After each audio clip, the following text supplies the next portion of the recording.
Round 5 coming up. And coming up for you, how long will this rainy weather last? Norm. Yes, Norm will be back with the answer. He doesn't have it yet, but he will be back with it. He's mulling it over. And you won't believe how Kings Park got its name. We'll have the story in This Old Town. This Opening his Ouija board. And he has the forecast, don't you? I haven't counted them, but we're getting close. All right, okay. Well, the name is Kings Park, but obviously you don't have to be a king to live there. News 12's Alan Oren takes us through the village in This Old Town. Kings Park is a quiet little town, and yet for all that humility, it has much to be proud of. Its good deeds have earned a spot of honor for this old town. It started, after all, as an idealistic enclave, St. John Land. The Reverend William Muhlenberg had a prime pulpit in Manhattan, but all around saw slum sufferers. So he bought 400 acres in Suffolk to tend to the poor, the orphaned, the elderly, with the help of rich congregants like Cornelius Vanderbilt. Vanderbilt sponsored Sunbeam, the home for girls, just as Sunset was the home for the elderly. Trades were taught to those who needed work, and camps set up for those who needed rest. King Peddler, at Wright, thought then, and thinks now, that it was a special spot. My father died when I was very young, and going there was sort of like a utopia, a haven, beautiful place.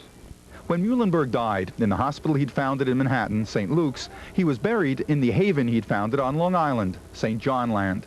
When his haven died, it's now a senior citizens facility, it was just as deeply mourned. I heard from kids that were there that all the kids were crying. They were all upset in school when they made the public announcement. But early Kings Park got its name from a second social institution. Brooklyn's Kings County Lunatic Asylum, as it was called then, expanded to the town. To muddy its identity for the neighbors, it called itself Kings Park, or the Farm, perhaps the origin of the euphemism Funny Farm, because of its piggery.